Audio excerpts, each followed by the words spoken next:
Assalamualaikum warahmatullahi wabarakatuh. Perkenalkan, nama saya Angelina Mafaza.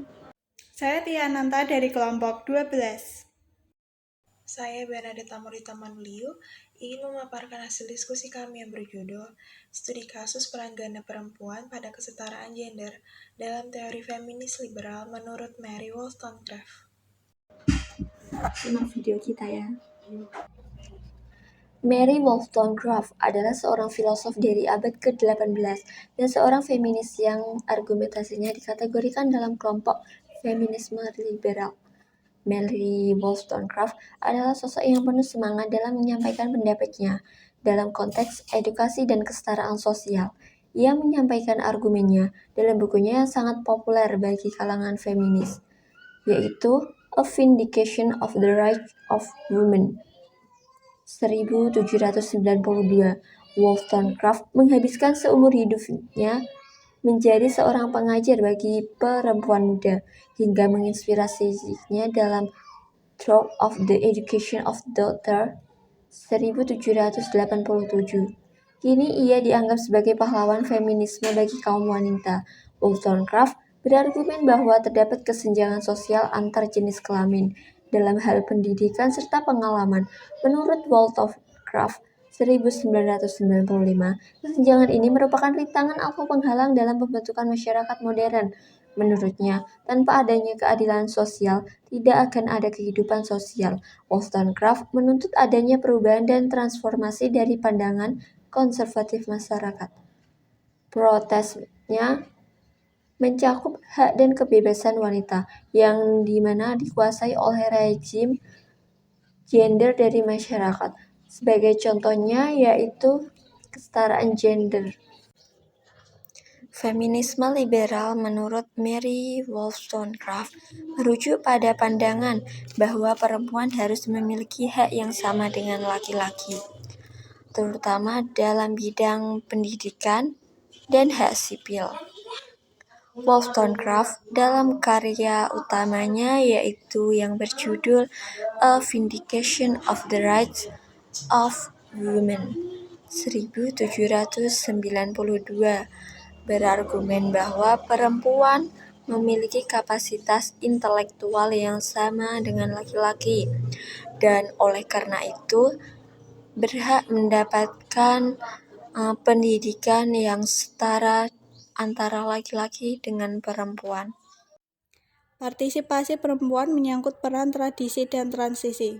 Peran tradisi atau domestik mencakup peran perempuan sebagai istri, ibu, dan pengelola rumah tangga. Sementara peran transisi meliputi pengertian perempuan sebagai tenaga kerja, anggota masyarakat, dan manusia pembangunan. Pada peran transisi, wanita sebagai tenaga kerja turut aktif dalam kegiatan ekonomis mencari nafkah di berbagai kegiatan sesuai dengan keterampilan dan pendidikan yang dimiliki, serta lapangan pekerjaan yang tersedia. Kemajuan ekonomi dan globalisasi membuat pasar kerja semakin kompleks. Dampak lain dari kemajuan tersebut terlihat dari makin membaiknya status serta lowongan kerja bagi wanita. Hal ini berkaitan dengan peran ganda wanita sebagai ibu yang bertanggung jawab atas urusan rumah tangga termasuk membesarkan anak, serta sebagai pekerja perempuan. Memperhatikan peranan wanita dalam pembangunan, sejak sensus 1971, sudah mulai dirasakan kesenjangan partisipasi dalam pembangunan antara pria dan wanita. Kaum wanita mengalami diskriminasi tidak saja di sektor domestik, sektor publik kaum wanita mengalami hal yang sama. Pembagian kerja yang timpang tidak hanya dapat mengurung potensi perempuan, tetapi juga menempatkan mereka pada posisi yang subordinat dibandingkan pria. Hal ini tentu menjadi hambatan besar dalam mewujudkan cita-cita kesetaraan gender, baik dalam keluarga maupun masyarakat. Hambatan yang dihadapi perempuan di dunia kerja dapat dikategorikan menjadi 3.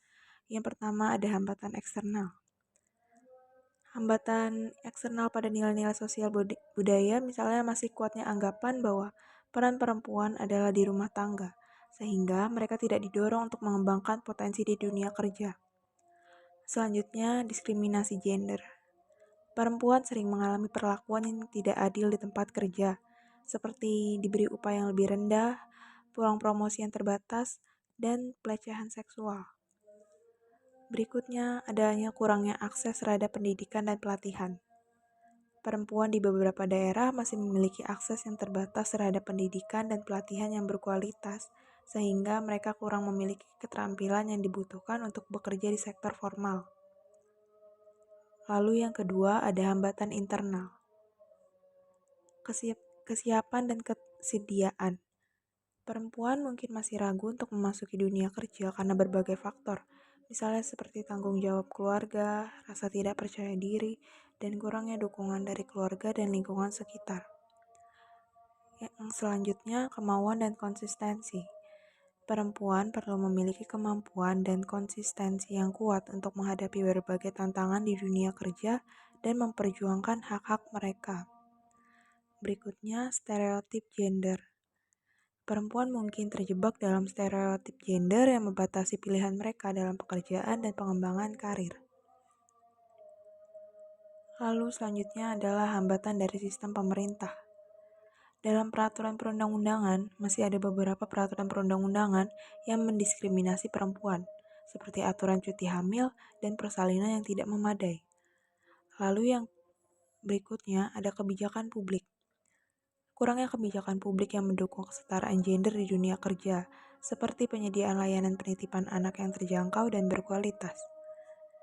Untuk mengatasi hambatan-hambatan tersebut, diperlukan upaya bersama dari berbagai pihak, termasuk pemerintah, swasta, masyarakat, sipil, dan individu perempuan itu sendiri.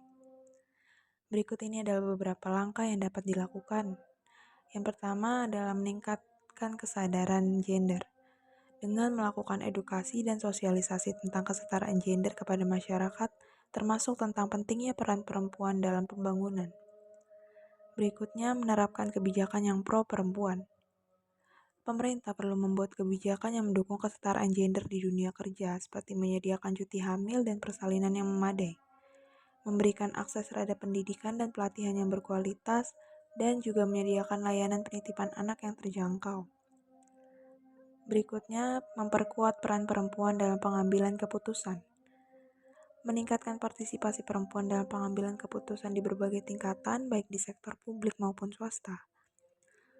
Selanjutnya, memberikan dukungan kepada perempuan. Dengan memberikan dukungan dan pendampingan kepada perempuan, mereka menjadi berani memasuki dunia kerja dan berani untuk mengembangkan potensi mereka. Dengan upaya bersama, diharapkan hambatan-hambatan yang dihadapi perempuan di dunia kerja dapat diatasi dan cita-cita kesetaraan gender dapat terwujud. Perempuan dapat menjadi penitra sejajar pria dalam membangun keluarga dan masyarakat yang lebih maju dan sejahtera. Mengapa kelompok kami mengambil teori tersebut? Yaitu karena yang pertama ada relevansi historis dan konseptual. Mary Wollstonecraft dianggap sebagai salah satu pionir feminisme liberal. Pemikiran dan karya-karyanya seperti A Vindication of the Rights of Women memberikan dasar teoritis yang kuat untuk memahami kesetaraan gender. Studi kasus ini memungkinkan kita untuk menghubungkan konsep historis dengan situasi kontemporer. Yang kedua, ada fokus pada pendidikan dan emansipasi. Wollstonecraft menekankan pentingnya pendidikan bagi perempuan sebagai alat untuk mencapai kesetaraan. Dengan meneliti peran ganda perempuan dalam konteks ini, kita dapat mengevaluasi sejauh mana pendidikan dan emansipasi telah berkontribusi terhadap keseimbangan peran dalam keluarga dan masyarakat. Yang ketiga, ada analisis terhadap struktur sosial. Teori feminisme liberal Wollstonecraft mendorong perubahan dalam struktur sosial untuk mendukung kesetaraan gender. Studi kasus ini bisa mengeksplorasi bagaimana perubahan tersebut mempengaruhi peran ganda perempuan, baik sebagai pekerja maupun ibu rumah tangga. Yang keempat, ada implikasi kebijakan publik. Wollstonecraft mendukung reformasi hukum dan kebijakan publik untuk memperbaiki status perempuan. Meneliti peran ganda perempuan dalam kesetaraan gender dapat memberikan wawasan tentang efektivitas kebijakan saat ini dan area yang memerlukan reformasi lebih lanjut. Yang kelima, ada relevansi dengan isu kontemporer. Masalah peran ganda perempuan tetap relevan di banyak masyarakat saat ini. Menggunakan kerangka feminisme liberal Wollstonecraft memungkinkan kita untuk menganalisis tantangan dan peluang yang dihadapi perempuan dalam konteks modern, termasuk dalam hal keseimbangan kerja, kehidupan, dan pembagian tugas rumah tangga. Yang keenam, ada pendekatan pragmatis. Feminisme liberal berfokus pada pencapaian kesetaraan melalui reformasi yang realistis dan bertahap. Pendekatan ini cocok untuk studi kasus karena memungkinkan analisis yang mendalam terhadap langkah-langkah praktis yang dapat diambil untuk meningkatkan kesetaraan gender dalam konteks peran ganda perempuan. Nah, jadi dengan alasan-alasan tersebut, studi kasus peran ganda perempuan dalam kesetaraan gender berdasarkan teori feminisme liberal, Mary Wollstonecraft dapat memberikan kontribusi signifikan terhadap pemahaman kita tentang dinamika gender dan langkah-langkah praktis untuk mencapai kesetaraan. Sadarkah aku yang berjalan